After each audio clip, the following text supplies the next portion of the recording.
focus sur Vénus Erotica de Anaïs Nin, un recueil de 15 nouvelles érotiques écrites dans les années 40 par Anaïs Nin, mais publiées en France par Stock en 1978 à titre posthume.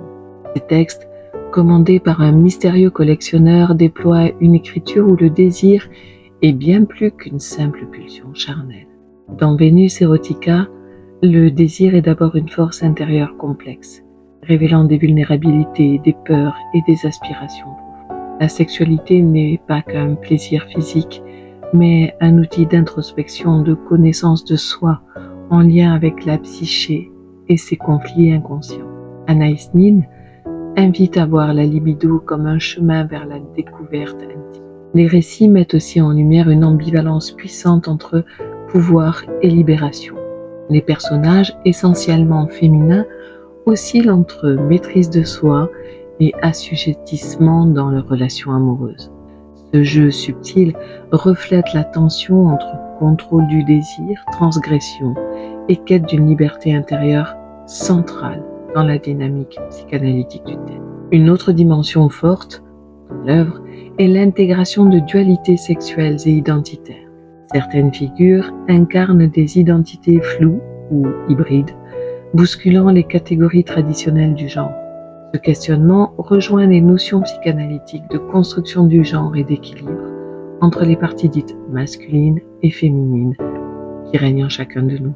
Anaïs Nin explore également les mécanismes du refoulement et de la sublimation.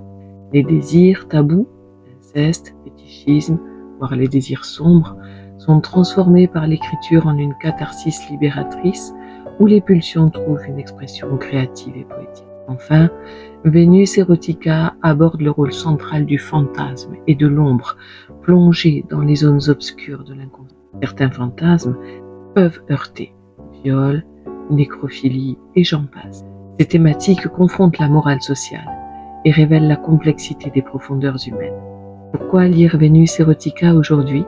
Parce que Anaïs Nin y ouvre une voie nouvelle à la littérature érotique, loin de la pornographie habituelle et de l'ego masculin, en donnant voix au désir féminin avec une profondeur psychologique rare. Son écriture élégante mêle poésie, exploration intime du corps et de l'âme, en révélant la puissance libératrice du désir. Ce recueil reste une œuvre fondatrice pour comprendre comment la sexualité peut être un chemin d'émancipation, une source de connaissance de soi, bien au-delà des clichés, des carcans et des tabous. Il invite à célébrer la féminité dans sa complexité, avec une force et une liberté toujours modernes